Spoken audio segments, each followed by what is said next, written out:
দেখো বন্ধুরা, আজকে আমি আমাদের গাছের থেকে এই বড় বড় আম পেড়ে এনেছি। এই আম দিয়ে আজকে নতুন পদ্ধতিতে আম মাখা খাবো। চলো তাহলে। এখন আমি সুন্দর করে আমগুলো ধুয়ে নিচ্ছি। আম মাখাতে এই তোয়ালেটা কাজে লাগবে। তোয়ালেতে আমগুলো রেখে দিয়েছি। এবার এক এক করে লঙ্কা, লবণ আর চিনি দেবো। চলো।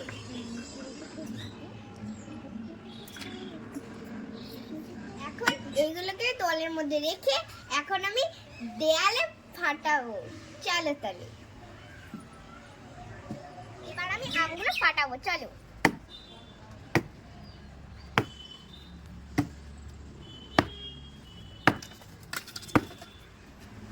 বন্ধুরা চলো, ফাটানো হয়ে গেছে। এবার দেখি।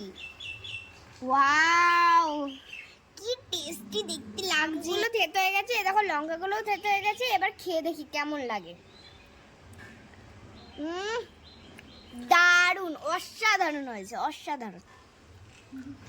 তোমরা কিন্তু একবার ট্রাই করতে পারো, সিম্পল ভাবে অনেক সুন্দর লাগে।